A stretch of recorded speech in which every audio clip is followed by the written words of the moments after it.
Yo, yo, yo. Hey guys, thanks for joining us for another fabulous episode of the Best Practices Show podcast, where I introduce a friend of mine, Dr. Louis Malcmacher. Got to say that right. He is just an awesome speaker, influencer in dentistry, and today we're going to uncover and give further clarification to the future of facial aesthetics in dentistry. It is awesome what he shares. I also ask him to share the story in which the first couple of minutes of this will blow your mind. And he's a really, really cool guy. So hope you guys enjoy the episode. We'll see you soon.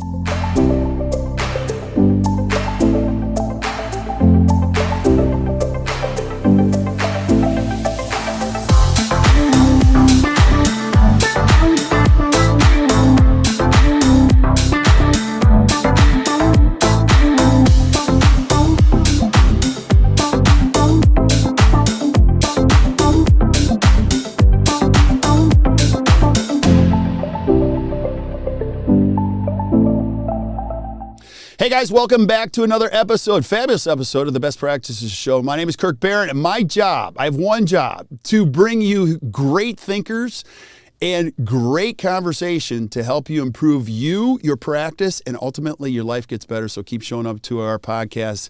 And today is no exception. I've got a friend of mine, Dr. Lou Malcmacher, who I've gotten to know over these years. And I actually got a chance to talk to him on a plane one time. And I'll tell you that story in just a second. And we're going to be talking about facial aesthetics and why that's so important. And so if you're a young dentist or even a mature dentist or a practicing dentist that's been doing this a long time, you do not want to miss this because you're going to see we're going to add some great thinking to what you do every single day. So Lou, thanks for being on. I appreciate you, my friend. Yeah, it's so good to be with you, Kirk. I mean, we've known each other for years, and you are probably the most upbeat person in dentistry and in life that I know. And I think that's why people love you so much. So I'm going to try to keep up with your energy as we go through this. Hey, you're very, very kind. And so as you ultimately get to know me, you're going to go, yeah, that might be true, but you're not that smart, which is totally cool with me. I just love hanging around with you guys because by osmosis, I learned so much. Now, I am going to start this because I got to tell the story because you're one of my heroes and I respect you so much. And so I'll tell you guys, I was on a plane and I get on the plane and I'm like, I think that's Lou in front of me. It is Lou. I'm just going to say hi. And you were with your wife. And I just go, I'm going to say hi. Dr. Lou, I've known you forever. And I was fresh off of reading the article. I think it was in Dental Economics, in which you were holding a course. There were, I think you said 500 dentists in the room, and a dentist had a heart attack. And you did chest compressions and CPR. And what you did in the article, it was a riveting article, because what people don't understand is that ribs crack and all of those things. And I'm like, he did it in a course that he was doing. And can you tell that story? And you haven't done it just once. Can you just share this story? Because it's such a wild story. Right. It was a wild story. And first of all, I appreciate you. I mean, as soon as you got my attention, I said, I know this guy. But sometimes it's out of context. I'm thinking, this is the guy that's been kicking the back of my seat the whole flight here. That's true. Right? No, but it was great. It was fun to see you. But that's it. I travel, you travel. It's inevitable we see each other on a plane. But I was giving a big course at the New Orleans Dental Conference in their big convention center. And there were literally 500 dentists in the room talking about the topic that we're going to talk about today. And they got about 2/3 back. All of a sudden, there's a lot of commotion I see. And I've got a wireless mic, and I like to walk the room, up and down anyway. So I was in front, though. I started walking towards the back, and a lot of people are pushing away chairs. And all of a sudden, it's like, what's going on? And this guy went into full cardiac arrest, which means he just goes down. It's not like he was sweaty for an hour before that. Full cardiac arrest, you just go down. And everyone's supposed to be trained in CPR. And it's like nobody was doing anything. And his wife was there, obviously very concerned. So myself and another dentist, I did chest compressions. At that time, mouth to mouth was the way we were trained to do this. He happened to be a state dental board member that I know very well. And literally, I mean, we're doing chest compressions. Finally, the medics get there. And what's amazing is that 18 minutes later, after they took him, they put some kind of, they have an automatic chest compressor. They took him in. 18 minutes later, he was in Tulane University operating room, had 2 stents put in. It's incredible. We're very blessed to have a healthcare system that we have. With everything that we complain about, one thing they know how to take care of is heart attacks. So Yeah. it was really interesting. I mean, it was also then lunchtime, so we just all came back together and said, "Woo!" And I was able to give the good news that this guy is perfectly fine. I spoke to him a week later. He was home. He was back in his practice. He was gardening. It was amazing. But it's just a good kick in the pants for everybody. You learn your CPR, keep reviewing it. You never know when you're gonna do it. I mean, I've done it 6 times in my life. That was one of the 6. Maybe people just they're bowled over when they see me. I don't know what it is, but I've been blessed to do it, and all 6 of them have made it so far. So, but it's not something you want to do, but you got to be prepared. So that's the first lesson, I guess, of this podcast. Yeah, the second lesson is just have Lou around. I mean, that is crazy. I get a lot of stories on here. There's nothing like that. It's amazing how you're just a hero on a lot of fronts. So no, I appreciate it. Yeah, anybody could have done it. Anybody could have done it. It's just about training, and that's really the success. Especially everyone here has got a clinical practice or learning, how to be a dentist, or, we're always learning. I've been doing it for 45 years. So literally we're always learning how to do it. But it shows you the importance of training. You can learn to do anything clinically and be good at it. It's just training and practice. That's the old joke. That's why they call it practice, because you're literally practicing your whole life when you're a dentist. I love it. And we're going to talk about this important topic of facial aesthetics. I always like, because we have a lot of young dental students listening right now. I always like people to know who they're listening to. So Lou, tell us a little bit of your story. Not only are you the president of the AAFE, but where do you practice, and just give us a little bit of your story. Sure. Cleveland, Ohio. I'm a Cleveland boy, and I actually went to Case Western Reserve Dental School. This is way back when, 1981 is when I graduated. So really been doing it for a very long time.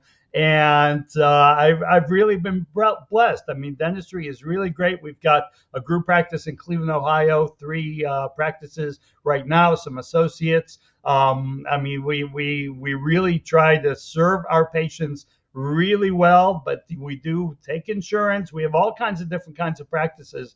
We do a lot of elective there as well. In addition, there are other multiple businesses that we are in right now, which facial aesthetics has kind of taken us to. But I've been lecturing in dentistry. I was blessed also when I was in dental school. I had to pay my way through dental school at the time. Can you imagine this? At the time, my first year of dental school tuition was $3,600. Wow. It doubled by the 4th year to $7,200, and we were complaining.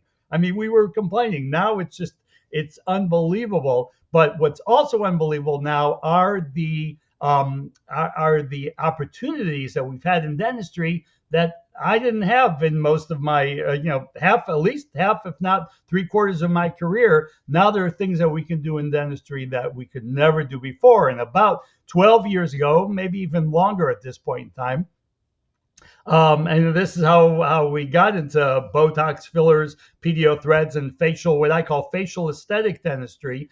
And about 12, 15 years ago, the Ohio State Dental Board just put out a release saying, dentists in Ohio can now do Botox. Somebody must have asked them a question, so they put out an opinion on there. And, I always thought it was a good idea. I've been treating TMJ for a long time, and Botox, there's Botox and TMJ orofacial pain. If you look at the studies, has been around for almost 30 years already, but not really on any kind of a clinical level that was that people could learn it or really use it.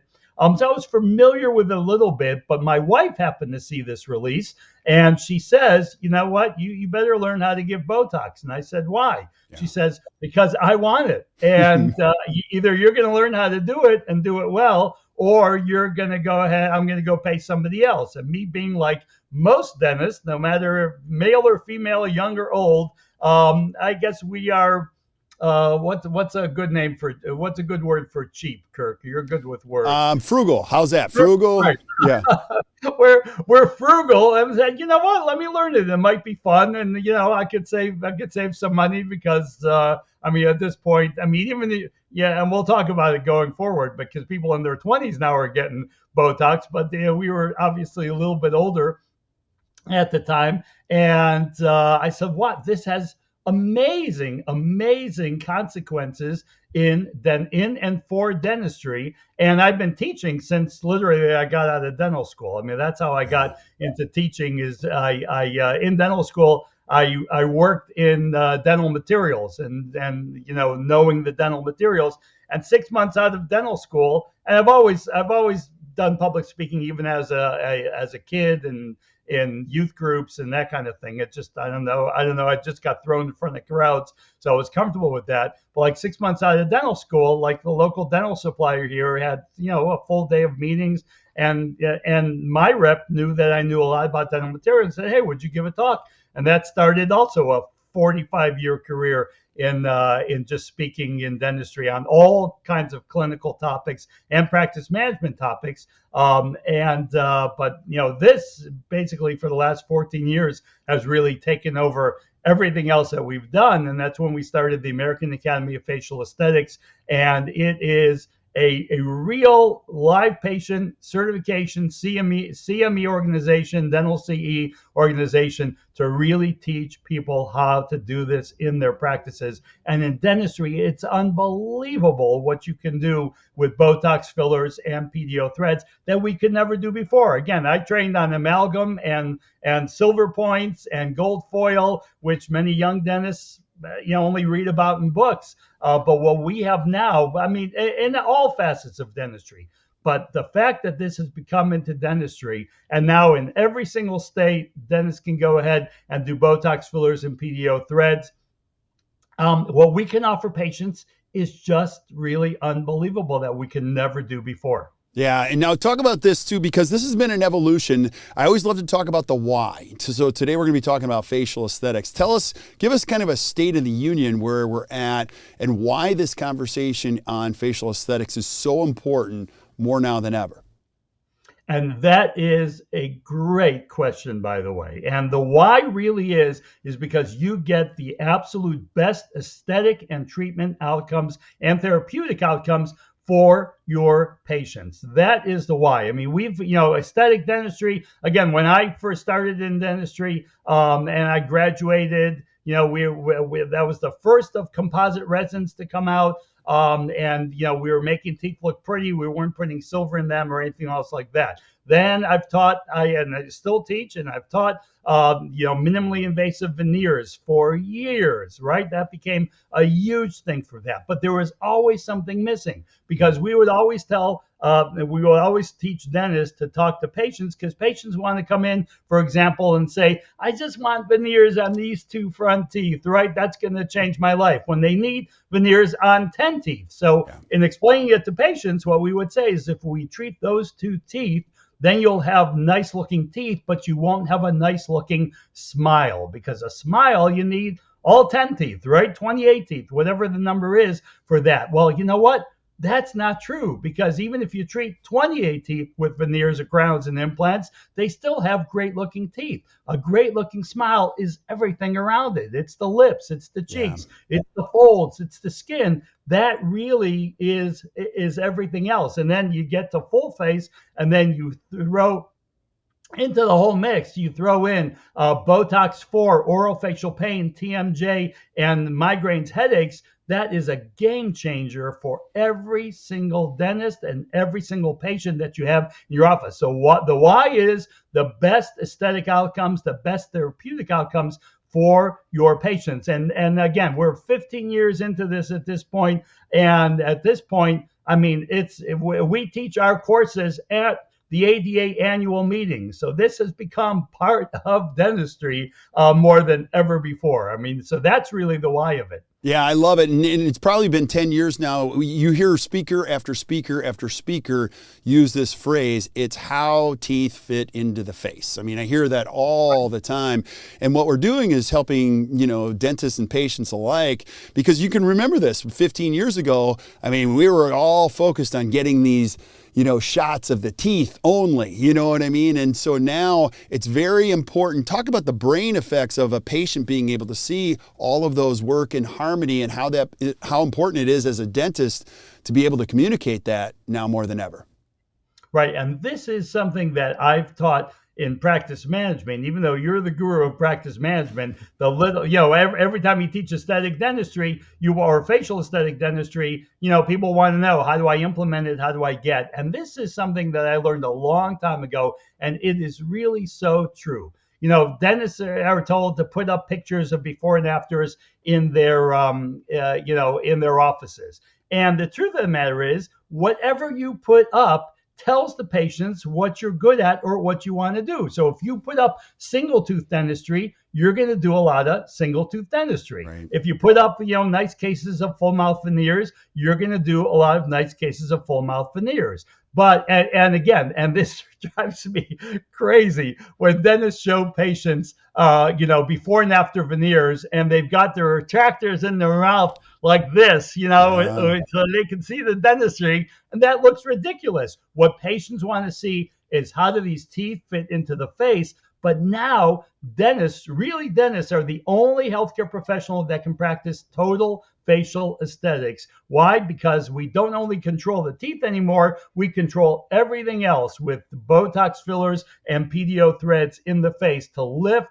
up the sagging skin, to fill in the cheeks, fill in the folds, the perioral area, make all of these wrinkles in my face disappear, and patients' faces disappear, and make them that's why we've coined the term facial aesthetic dentistry, because now dentistry is literally from here to here, and we can control the whole thing. And this is not new. I mean, the AAFE has trained nearly 20,000 dentists over the years and how to go ahead and implement this. There are now more dentists doing Botox and fillers than there are dermatologists and plastic surgeons, of which total in the U.S., there's only about 15,000 combined plastic surgeons and dermatologists. There are at least 20,000, if not more, dentists that are doing this at this point in time. So dentistry is a real force. And there are other parts of the world. It's not a new concept, by the way. Other parts of the world, England, the UK is a great example. Nearly every dentist provides Botox and fillers, and many countries in Europe. So this is something that really, at this point in time, is mainstream in dentistry, and dentists can go ahead and do it. But it's about, just like that CPR that we talked about before, it's about training, really learning how to do it on live patients. And that's something that we do every day, all day. And it's a great asset to the practice, and it changes the whole dynamics of a practice. I mean, I always jokingly tell dentists who are getting into this, and lots of AAFE members who are dentists will back me up on this, we have solved the problem of staff and team turnover, because my team will never leave me. Because if they leave me, they'll get old, and they're going to have to start paying for their own Botox, because everybody gets it. Really, that's the amazing thing. And I think that's the thing that really dentists really need to wake up to, is always give people what they want. And the number one most requested aesthetic service in the world is Botox, and fillers for volumizing the face is number two. So that's what your patients want. Yeah, that's so wild. We went down there. I didn't know we were going down that path, but a great team retention thing would be to offer those services as, you all grow together. And so I have so many questions I want to ask you. Now, you get these questions too. Hey, Lou, I totally get it. I'm picking up what you're putting down, but talk to me about the business side of things. You don't understand. I have 2,000 patients and it's all PPO. How the heck would I introduce this in a beneficial way to the business side of my practice? And, talk to us about that. Sure. I mean, so that's the best thing about this. And this is another lesson. Again, I've been around a long time. It's another lesson that whitening first taught us when it first came out. I was around when dental whitening first came out, whitening in the dental office, and that was fun. Why was it so popular? elective aesthetic services. You don't have to worry about insurance. It's completely outside of insurance, completely outside of PPO. It literally is fee for service. So you have none of that nonsense. Now, the problem is the dental brain that you brought up, for example, let's say a practice that's a PPO or an insurance practice, we're so ingrained that, oh my gosh, my patients are so cheap. They will not go ahead and pay for this, unless it's covered by insurance.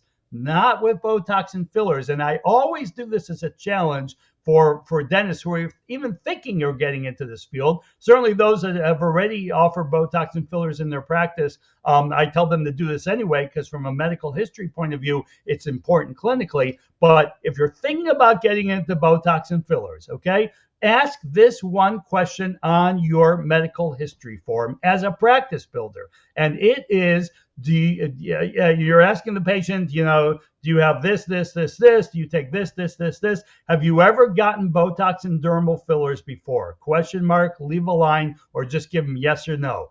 And you will not believe how many patients check yes.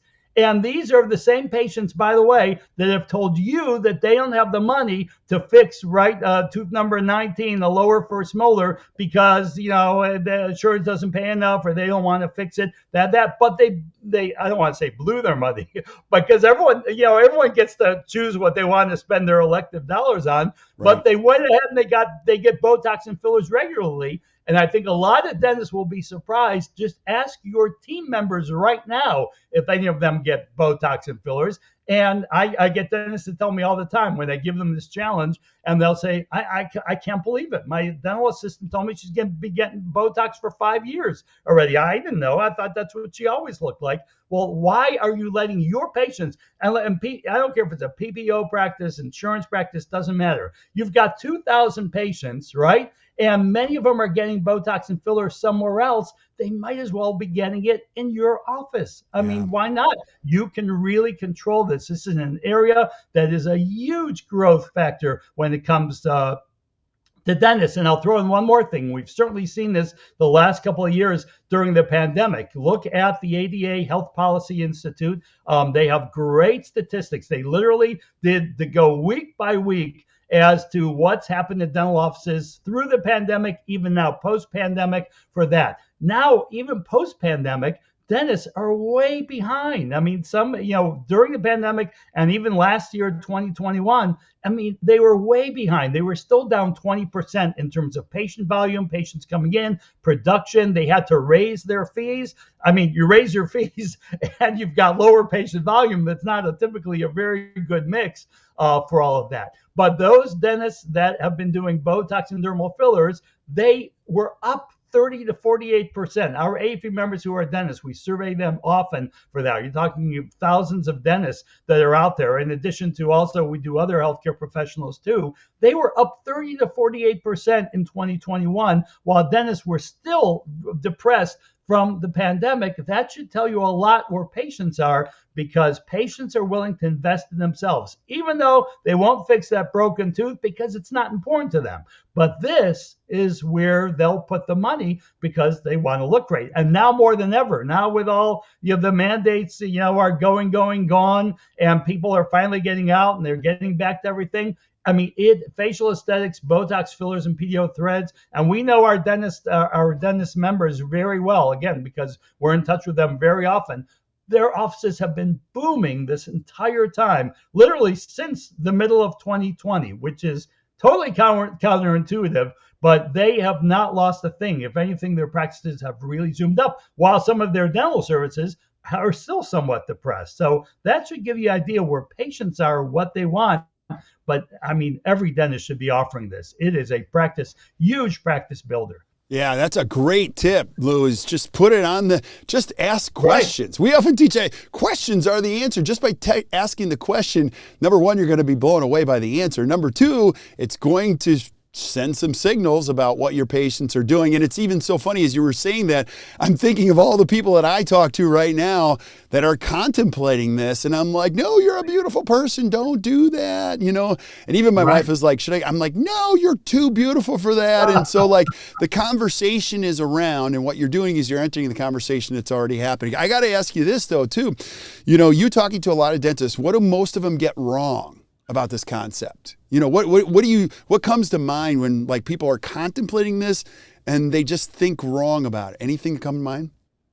Yes, a few things, and that also you are one of the best interviewers in the business because again, that is really a great question because that brings out a lot of misconceptions. A lot of people think that Botox, oh, you're just a wrinkle remover dentist, you're just squirting some Botox for fun. People do not understand that facial aesthetic dentistry and elective aesthetics is a very, very dynamic and deep field, but it's a real field. And just like anything else, just like implants is a great example for a dentist. Everybody learns the single tooth implant, and then it's a really deep field and it's dynamic. It's changing all the time. You got to keep up with it. Constant training is important. Same thing, Botox and fillers, facial injectables is a really dynamic field. And I think so many people that come to the AAFE for training and they get trained and they have the same thing. Okay, I'll just have fun with it. It's just for aesthetics a little bit.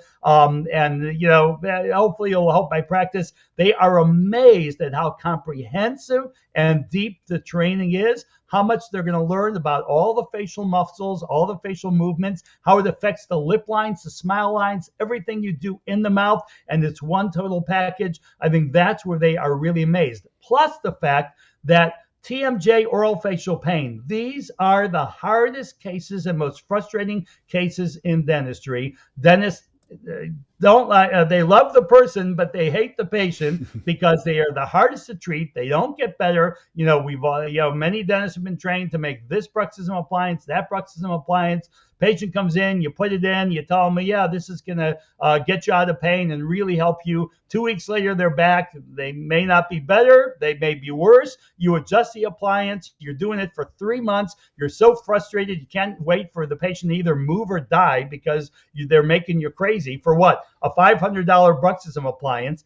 Botox changes the entire paradigm when it comes to TMJ and orofacial pain. It is so effective in treating the muscles so they don't work it hard. And if you look at any of the evidence-based studies, up to 85% of orofacial pain, TMJ, comes from muscles, and Botox treats muscles, and they get incredible relief. So much so, and they think this is a huge message that dentists have to really take to heart. And I've written articles about this also in Dental Economics and of some of the other magazines, is that you go to any medical spa and the nurse there, the nurse practitioner, the MD, they will tell you, yeah, I'll treat you for TMJ. What do they know about TMJ? Nothing. All they know about is how to treat the muscles with Botox.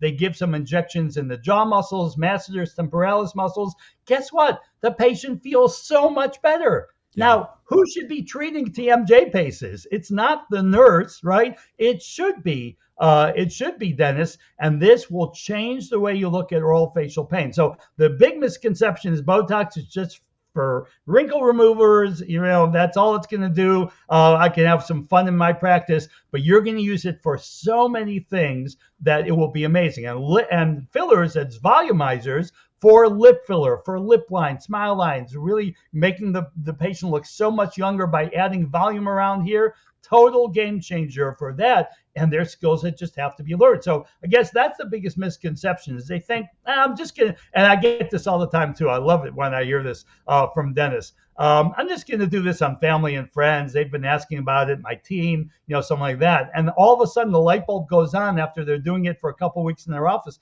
Oh my God, my patients are paying me for this. They're paying $800 for an elective aesthetic Botox treatment that takes me, by the way, 5 minutes to accomplish once you're well trained and know what you're doing and your team is well trained. There's nothing like it in dentistry. It blows away the ROI on Botox and fillers in dentistry. Fillers takes a little bit longer just so people don't get the wrong impression. It's a 10-minute appointment, 15-minute appointment. And again, easily the treatment plan can be $1,000, $1,500, $2,000. And all of a sudden, that patient that's been saying they don't want to fix tooth number 19 because they don't want to put a crown on it is paying you to do Botox and fillers. That's where patients are. And listen, we all spend elective dollars, right? You Yep. may want to go buy, a huge, 80-inch LED, the latest LCD screens, or what 4K, whatever those things are for that. And I think that's ridiculous, right? I'd rather go buy a Ferrari, right? And you might, we don't tell people where to spend their elective dollars. They might as well be spending it in your office, but you got to learn how to do it. Yeah, now go back to the TMJ thing. So it's funny. I mean, I know you look at all the data too, because I talk to dentists on all ends of the spectrum, some of them specializing in aesthetic procedures. Everyone would agree when the pandemic hit, pain patients, we're not experiencing less TMJ and patients coming in with pain. What was the inflection that happened from the pandemic? What are we seeing now with TMJ patients? That's not going to go away anytime soon. Absolutely correct. And that is something that we called COVID clenching, and it was a real thing. And again, we kind of coined that term because we saw it right away. People were under much more stress than anything else. The masks, by the way, completely changed facial and dental aesthetics and therapeutics, because you wear a mask all day, or you wear a mask a lot, and certainly we know this from nurses and physicians and dentists who've been wearing masks our entire career. You're using all these muscles in the lower face to keep that mask up.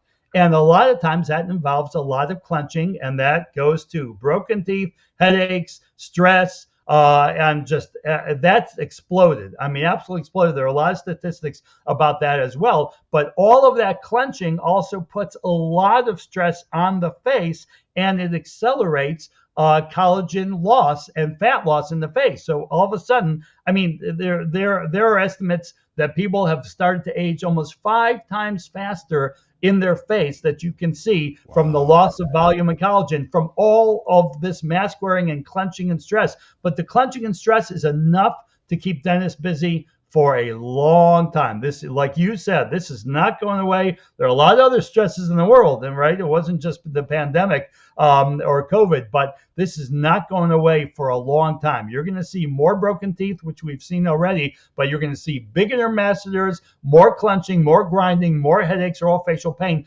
Game changer by using Botox. Now, it's not a magic wand. You still want to do all of your other therapeutics and in conjunction with them, but this will get you so much further, get the patient out of pain right away. I mean, what other, this is why part of why TMJ is so frustrating to dentists and to patients, right? Because we'll do things on the patient, like make them the appliance. That's the easiest thing. But if you're adjusting occlusion, whatever your occlusive philosophy is for dentists listening here, you'll do this and you'll say, you know what? Yeah, you'll get better. It may take a few months. I don't know about you. You go to a doctor, right? I'm sure you and me and everyone else listening. Yeah. You go to a doctor. You're in pain. When do you want to get out of pain? Right now, or within the next couple of days. Give me something that's going to get you out of the pain. Botox will get them out of pain. Now, interestingly, it may be their solution for a long time. Now, Botox only lasts 3 months,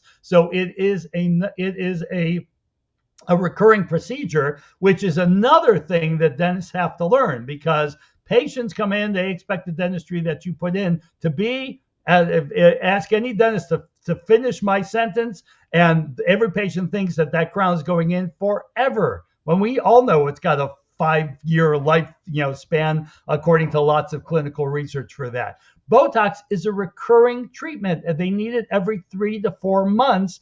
And a lot of dentists think, oh my God, patients would never accept it. It's the most popular surface in the world. They accept it as long as they know what it is and what it can do for them. It's amazing. So we've got to change our mindset and understand what patients want and what this is and what it does. And fillers do last longer. Fillers last about 6 to 12 months. So again, but all these are recurring procedures, where the only recurring procedure we've really ever had in dentistry has been prophylaxis, right? Cleanings. Yeah. This is a whole different thing. We're talking about patients that are coming in that will spend anywhere from $300 to $1,000 conservatively, right, every 3 to 6 months forever. And patients are starting younger and younger and younger. We literally just saw a patient a couple of days ago. She's 27 years old, and she came in for some Botox and like really a full face treatment with fillers and PDO threads for the whole injectable thing. And I asked her how long she'd been getting Botox. She's 27. She says 5 years. They are starting younger and younger. They never want to have a wrinkle or a fold on their face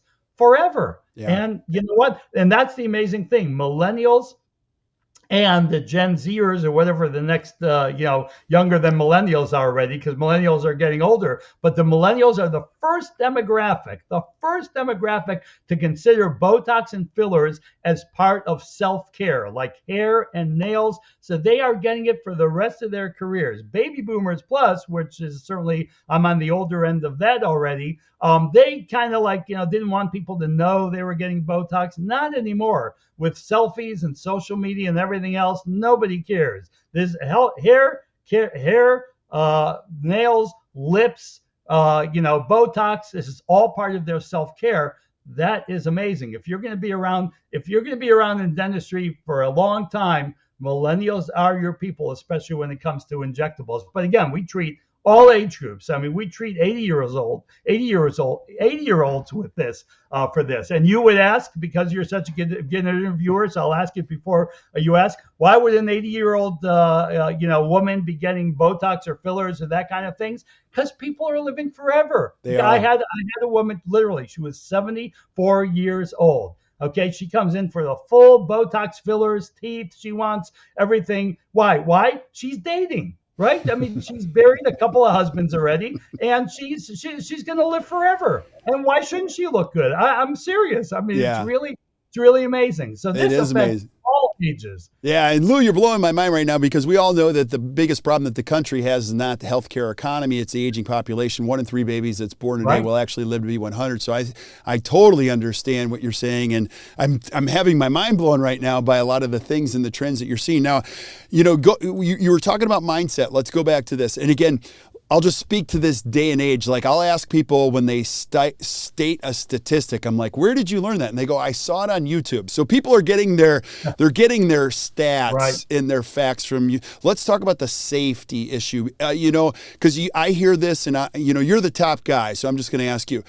People say, well, I don't know that we've learned everything we need to know about this. Where are we at on a safety scale with these procedures in the world from your perspective? So these are the safest proven pharmaceuticals and medical devices like in the history of the world. They've been around for 30 years. Nothing's been studied more, by the way, than Botox. It has, by the way, we just talk about aesthetics and therapeutics in the head and neck.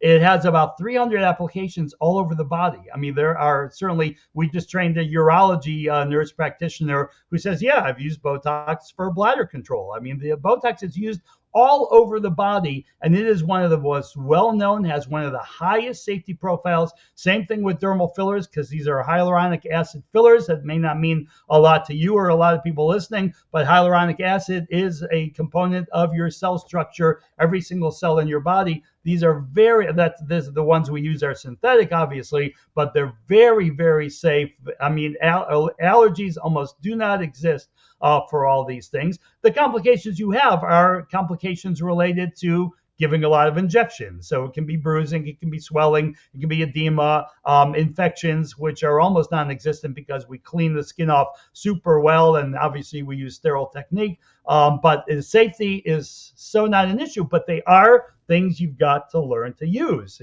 Not just from a safety profile. Certainly there are considerations for that, but are they safer than dental implants? You bet they're safer than drilling holes into people's heads to put an implant in. Are they safer than just restorations? They're safer than just about anything else a dentist does. So safety, again, it's an issue for everything, but the safety profiles are unmatched, especially with anything we do in dentistry. Yeah, I love this. And I got like 50 more questions. We could probably turn this into a multiple episode thing, but one of the things I always, technology has changed, and this component of dentistry has changed a lot. It's anyone's guess what the future Right. looks like.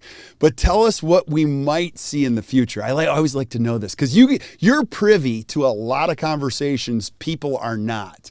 They come to you as a trusted expert. Like, what can we expect to see or hope to see in the next couple of years in dentistry in this area?